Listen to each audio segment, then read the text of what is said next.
Today, as part of our Business Spotlight program, I'm with Cuty Gupta. She's CEO and founder of Cozmotec, uh, based in Dublin, near Dublin Airport.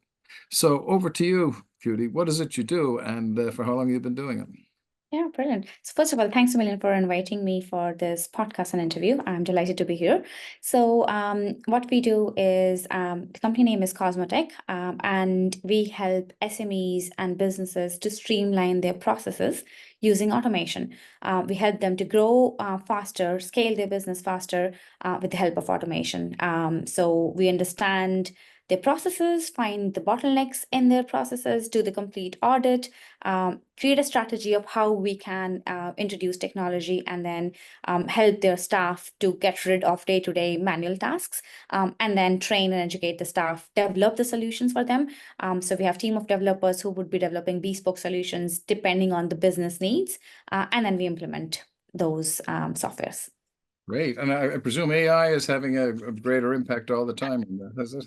Yeah, absolutely. Well, to be honest with you, AI has been there forever, but because of the recent, ChatGPT and then OpenAI APIs, I think it's been more easy and readily available. And I think I'm a huge in it is like I'm in favor of AI definitely, because if it is used correctly, there's a lot of things which we can we can utilize it for, and in our day to day to make sure that we are more efficient. For example, if you're not good at writing, for example, you can have your bullet points ready with the context of what you want in a document, and then get AI to write it out for you in a proper professional language. So again, you can learn new things quicker, you can make things done at a faster pace, and the same thing which would take you days to finish now can be done in hours. So why not utilize it? Definitely.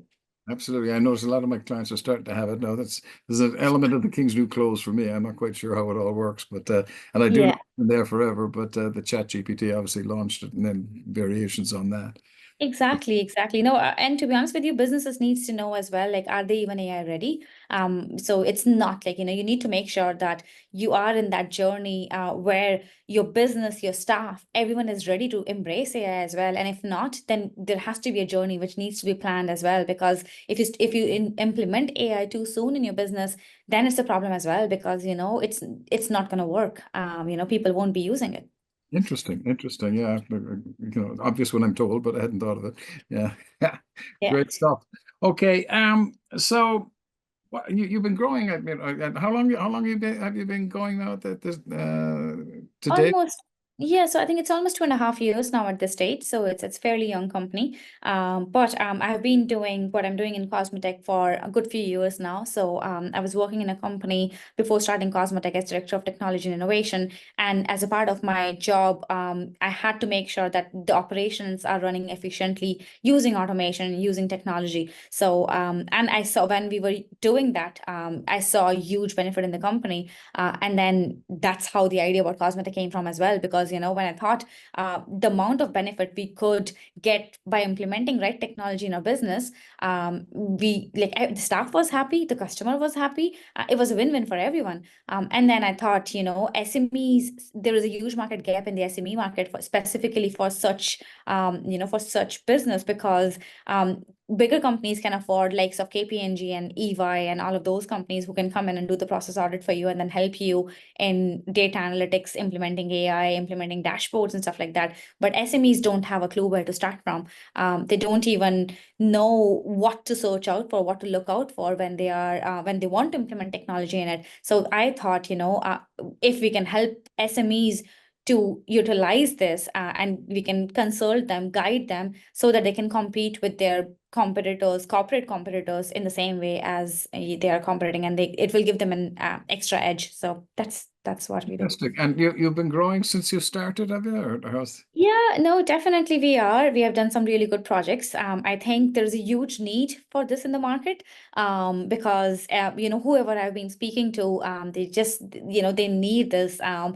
So again, we have gotten a lot of business through referrals, through word of mouth, and then people have seen the benefit as well. So we have developed some very basic enough softwares, like automating the purchase orders for a company to a big ERP solution which automates the full process from a lead generation to to managing the client to doing the tasks and stuff like that. So it's a complete end-to-end solution, and it depends on your customer journey as well. So I think having said that, sustainability is a big thing as well, and it's coming in. People want to make sure they're utilizing technology to get rid of paper. So that's another area where people are reaching out to us because they want to get rid of papers and they don't know where to start from. So again, we go in there, understand why are they using papers, and then see how we can automate the whole process. So Fantastic. Yeah, fantastic. Yeah, no, I've a number of clients that are on that journey as well. Yeah. yeah. If you're relatively young in business, but if you had to start from square one in business, what would you do differently? I think one thing which I've learned, again, I say to everyone is, need to make sure that you have patience. Patience is the key for every business owner, every entrepreneur out there, every founder out there, because as I said, success does not happen overnight. When we start our own business, we have huge ambitions. We want to rule the world. We think that we are going to be successful overnight, but that doesn't happen. There's a lot of persistence needed, and I'm that sort of person who has no patience. I want everything today. So that was one of the big things for me. But for sure, Cosmotech has made me understand what patience is. And then but yeah, there's no point in stressing yourself out, right? So things are going to happen. All you can do is keep trying, do the hard work, and things will get right. Just be patient, that's it. So that's one thing which I'm doing that now. But yeah, if I would have done that before, I wouldn't have gone through sleepless nights as I have. So that's it. Okay. No, very, very wise, very, very, very apt. Um, um, well, again, yeah, I think you've touched on some of it there, but what have your biggest learnings been as an employer since you began in business? I think the biggest learning as an employer would be I think it's more on leadership, right? The learning, I would say, is not from Cosmotech. It's from a previous role, which I have implemented in Cosmotech as well, is every person or every employee is different. And so are their capabilities, and so are their motivations. So, and I think I'm a huge believer of being a leader and not a manager, because you don't want people reporting onto you. You want people to follow you, right? And that's what I've learned when I was managing in my previous job. I was managing nearly a lot of people in there, and then everyone have their own strengths, and my management style was different to each person who I was dealing with, and that added a lot of benefit and value in dealing with them. Because if you can understand people, if you can understand what their vision, what motivates them, and if you utilize that while dealing with them and coaching them, then I think you get better results quicker. So I think for me, the best learning which I have gotten is try to be a leader, try to be a coach rather than trying to be a manager, because that goes a long way. Okay, interesting. Yeah, interesting. Yeah, I mean, I suppose we need both roles, but I mean, maybe yeah, the leadership and coaching, bringing people along. No, I'd be a big fan of coaching. Yeah, Yeah, absolutely. Yeah, certainly. Okay. That's the employer. So how do you balance your personal life with the demands of running a business? I don't. Uh, this is something which I haven't cracked myself. But one thing which I have done where we have made a piece is I've gotten my husband involved in the business. So, Okay. so Okay. that's his, I think I make sure that, I love what I do. Genuinely, I do. It's not a work for me. It is my passion. Even if I'm working at 10 o'clock in the night, I'm not stressed. I enjoy it as well. And the fact that Anvesh, my husband, is enjoying that too. We both are on a dinner table discussing what we can do better. We are talking about strategies, and we enjoy. So, for me, it hasn't been a problem so far. And if the scenario would be different where my husband wouldn't be involved in my business, then I think I might have to do something to manage my personal life versus versus my professional life. but I'm blessed in that sense, and I don't think I would be able to crack it. So it is something which I haven't found an answer to. It's the one that kind of I've done up to about 50 of these now at this stage, and it's the Yeah. one no matter how long or in business or what generation in business, it seems to flummox everybody that I talk. It's it, exactly. But to be honest with you, one thing which helps me is traveling. Like I do enjoy traveling. So taking some time off, and then just go and travel the world. I think it makes you learn new things as well, new culture, new people, new strategies. So I love traveling, and that's what I like doing. If I'm not working, I would be traveling. Fantastic, fantastic. No, that's good. I mean, it's the old story, isn't it? If you do what you love, you won't have to work a day in your life. Yeah, Exactly, exactly. brilliant. Um, Going back to employees, what qualities do you look for in employees, and how do you foster a positive and productive work environment? I think you touched on it a bit earlier. Yeah. Yeah, yeah. I think for me, a person who is willing to make a change, who is willing to do the job. I'm not a huge fan of huge degrees, or I'm not a huge fan of all the qualifications in the world. I believe that if there is a will, there is a way. So if there is a person, if I'm hiring someone, and if I can see that this person is willing to do the job, he is willing to learn new things, he's willing to change and adapt to the growing world.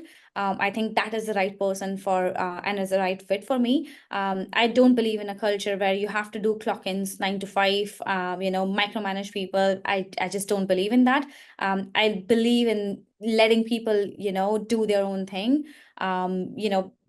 We just need to decide a task. We just need to say, okay, this is what needs to be done, and create a strategy of how we're going to do it. And that's it. Let people do it. If they're struggling, guide them in the right direction. No point in micromanaging it, because then it's not a positive culture. People are not going to enjoy work. And then I think one other thing which works is sharing the vision with everyone in the business. So, everyone should know what we are doing and why we are doing it. If you just tell someone, okay, go and pick this glass up, no one is going to be motivated in doing it, because they don't know why they are doing it. So you need to explain them the reasons of, why you do what you do, and what is the end goal, and what is the difference we are going to make. And I think then all of a sudden everyone is in that journey with you together. So yeah. Yeah, absolutely. I couldn't agree more. And it's one of the ones with SMEs in particular to get them to actually, to take their head Exactly. out of the operations for just a few minutes to get the culture That's right. it. Yeah, no, yeah, very refreshing to hear that. Now that's fantastic because again, you go back way back to the old days that I remember, but you won't. Peter Drucker, and he was his saying was that culture eats strategy for breakfast. And I mean, yeah, if you get the culture right, the strategy is easy. That's Uh, it. Exactly. yeah. Okay. And I suppose just to finish up, what are some common misconceptions about running a business and how do you address them? You touched on it a bit earlier, but maybe just to round it off. Yeah, I think one of the biggest one is success happens overnight. That's one thing. The other thing which I think of is most of the business owners and entrepreneurs think that they have to do everything themselves. I think the sooner you learn that you need to delegate, power of delegation is the key of success. Business owners needs to work on the business, not in the business, and that's the main thing. Because if they are too much busy doing day-to-day work, they won't be able to strategize, and if they don't strategize, the business is not going to grow. So you have to delegate. You have to trust the people in their industry. They have done something, that's why they're specialized in that area. So give that work to them, trust them, and then let them do their thing, so then the magic will happen. So definitely I think you should not be doing everything yourself. So these were the two things I can think of off the head. I'm pretty sure there are so many other misconceptions as well, but No, yeah. you've covered a huge amount there, Cutie. I really appreciate you taking the time, and I know our viewers are going to learn from your experience so far. It's and as for taking over the world, I think you will. You That's the fingers crossed. know. That's Okay, the aim. okay. Thanks very much. No problem at all. Thank you so much.